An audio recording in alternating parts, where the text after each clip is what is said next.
Welcome to Conversations. I'm Muqtedar, your host, and today I'm going to reflect a bit on the horrible attack on Moscow, in which, in a terrorist attack, fighters attacked a concert in Moscow, killing over 130 people and injuring over 100 people. It was extremely devastating, horrible attack with gunmen who were not only using guns but were also using some kinds of grenades or explosives in their attack on these civilians. Clearly, the attack is deserving of condemnation. It is horrible. Targeting of civilians for political purposes is undoubtedly terrorism, whether it's done by individuals, whether it's done by lone wolves, whether it's done by transnational terrorist organizations or even countries. If you target civilians and if you kill civilians in large numbers, it's horrible and worthy of condemnation. It is basically inhuman. There are soldiers. If you want to have, in fact, war and use of violence should never happen and should be the last resort, if at all. We live in an era where people are far more educated than ever in the past. We have so many interconnections and interdependencies. We live in practically a global village. There is no reason why most of our issues cannot be resolved through dialogue. Based on the attacks that have happened in Moscow, I have 5 questions. I don't have any intelligence other than what is available in the media and what you could say is my cumulative knowledge of studying these phenomena for over 20 years now and commenting on it. So basically, I will not be providing you with some new facts, and neither will I be speculating, and I try my best not to advance any conspiratorial explanation as the social media seems to be exploding right now with all kinds of conspiracy theories. So rather than making assumptions and assertions, I'm just going to place questions in front of you that I think need to be answered by people who are studying this phenomenon and people who are authorized to deal with that. So I have 5 questions, and before I present those 5 questions to you, if you have not already done so, subscribe to Khanversations, press the bell icon, like this video, and afterwards, don't forget to share it with your socio-political network. So my first question is this: who is next in ISIS? It seems that ISIS is targeting certain countries. It has made several attempts against Iran and has attacked Iran 3 times in the last 2 years. It has made several attempts against Russia and has succeeded this time. So who is next? It appears that there are 4 countries which are challenging the global order, and the world order is under challenge from Russia militarily. Russia's invasion of Ukraine is essentially an attempt to overturn the Western-dominated hegemonic global order by preventing the expansion of EU and NATO into what Russia thinks is its arena of or its zone of influence. And it is also trying to, in some way, undermine Western domination of global affairs.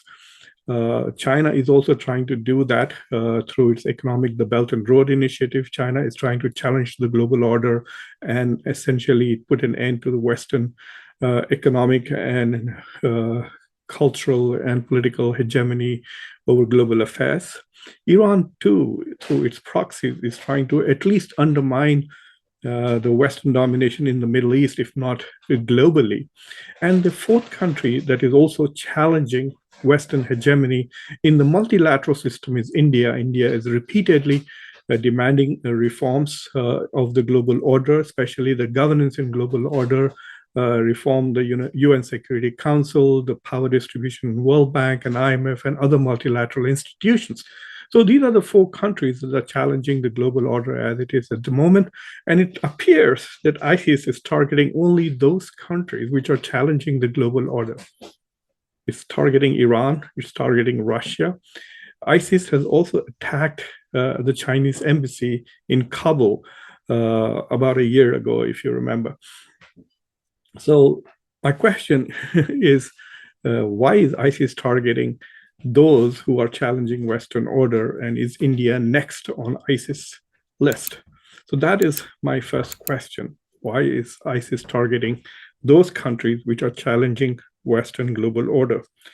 My second question uh, is why is ISIS not targeting the US or Israel?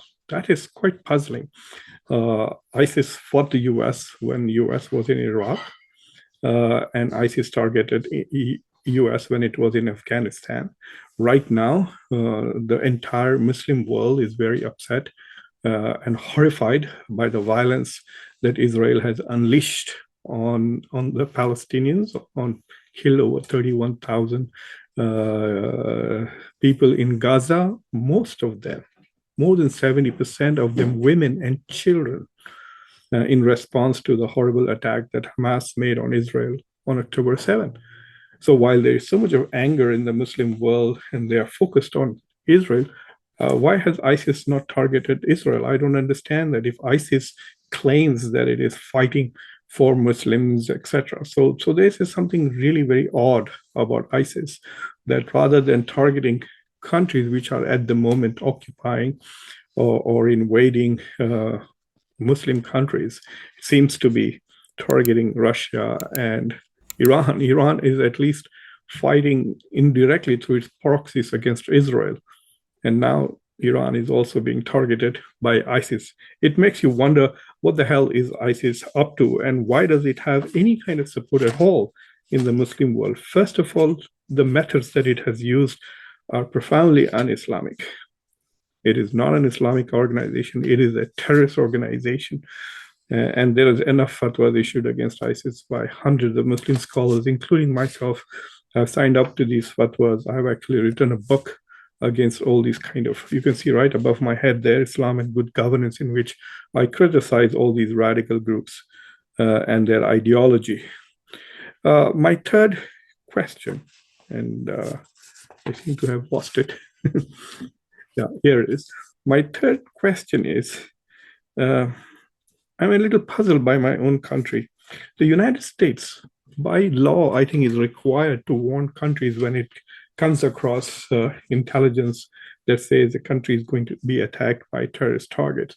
So it warned Iran, in fact, a couple of days ahead before Iran was attacked, especially the recent attack in Iran on the shrine of General Soleimani, where close to 100 people were killed, if I recall correctly.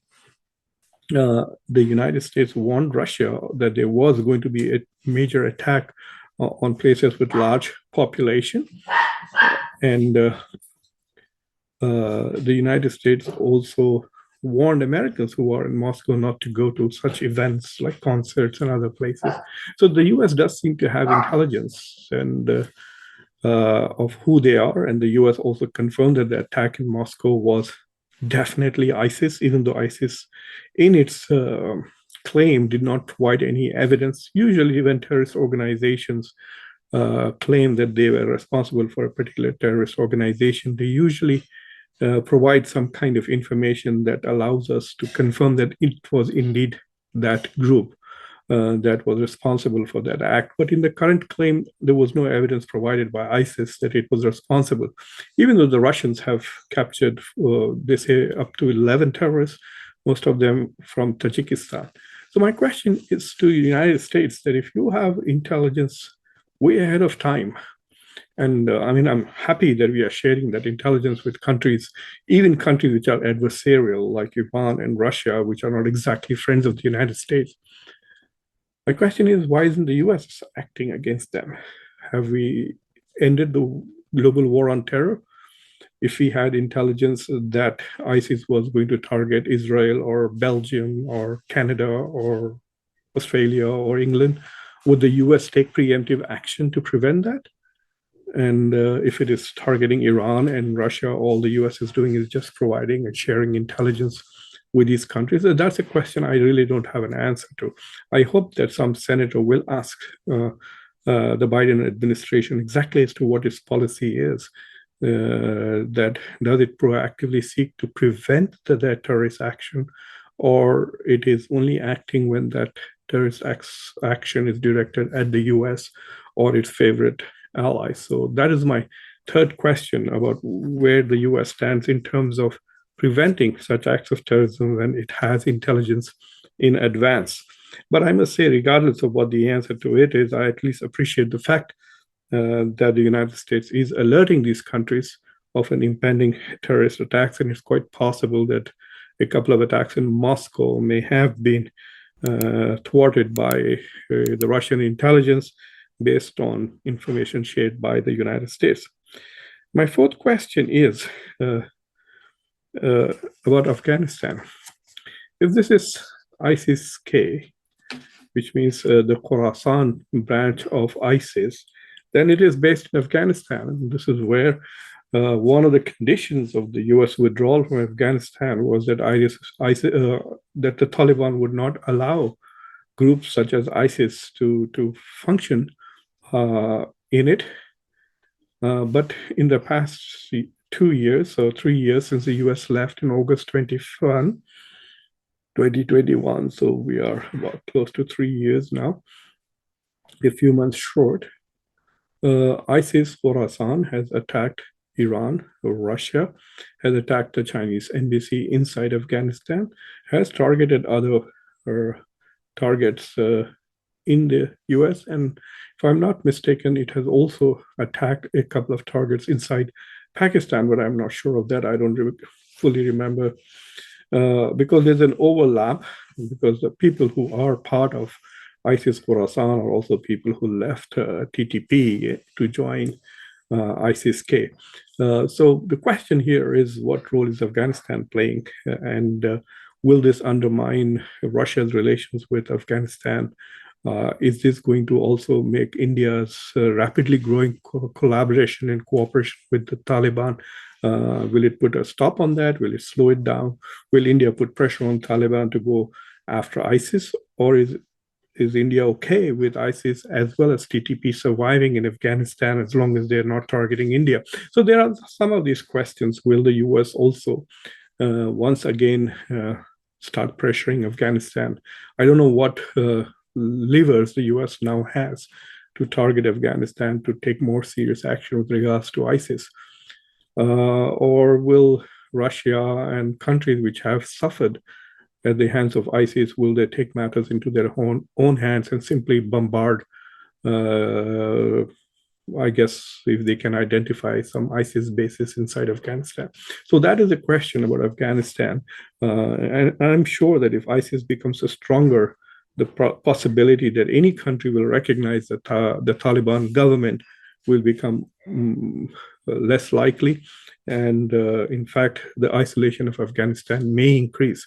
In the past few years, we have seen the Taliban go to Russia as well as China to seek investments and collaborations. There are 3-4 countries with whom they have been working very closely, which is Russia, China, and India. And I'm not sure whether that will progress if it is really ISIS-K that is based in Afghanistan. My last question is about Putin's reaction to this. Putin, in his comments, suggested that these people who had perpetrated these attacks were rushing towards the Ukrainian border.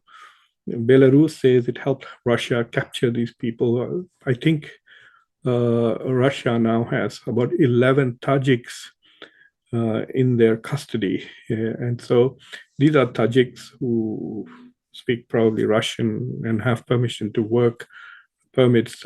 Some of them have come from Turkey. So now the question really is that why is Putin pointing the finger towards the Ukraine and trying to muddy the waters? Because clearly there is a perception, at least in the social media, that this is a CIA Ukraine operation, etc. I have absolutely no evidence, and I really don't. Well, I can't say that I don't expect the CIA to do this. the pipeline from Russia to Germany was clearly an inside job where Ukrainians and probably the US intelligence worked together to blow those pipelines, gas, oil and natural gas pipelines to Germany. But the question is